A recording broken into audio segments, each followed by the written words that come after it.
میں ہوں آپ کی میزبان سنبل ضیاء۔ بلیٹن کا باقاعدہ آغاز کرتے ہیں اور شامل کرتے ہیں اب تک کی اہم ترین خبریں۔ محمد ڈی پی او محمد جناب رضا محمد کا نماز جمعہ کے بعد پولیس لائن گلنی کا دورہ۔ ڈسٹرکٹ پولیس افیسر محمد جناب رضا محمد نے نماز جمعہ کی ادائیگی کے فوراً بعد پولیس لائن گلنی کا تفصیلی دورہ کیا۔ اس موقع پر D S P headquarters Khalid Khan اور لائن افیسر عبدالصمد بھی ان کے ہمراہ تھے۔ ڈی پی او محمد نے پولیس لائن کے مختلف شعبہ جات جن میں زیر تعمیر پولیس میس، پولیس فورس کے رہائشی بارکس، وردی گودام، جنرل گودام، حوالات اور اسلحہ خانہ شامل ہیں کا بریک بینی سے معائنہ کیا اور جاری تعمیراتی اور انتظامی امور کا جائزہ لیا۔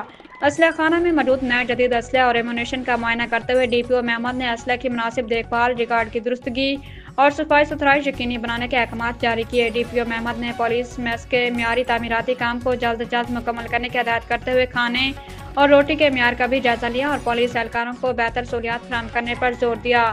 رہائشی بارکس کے معائنے کے دوران انہوں نے کمی بیشی کے فوری ازالے کی یقین دہانی کرائی اور اہلکاروں کو صفائی کے اعلیٰ معیار کو برقرار رکھنے کے واضح احکامات دیے۔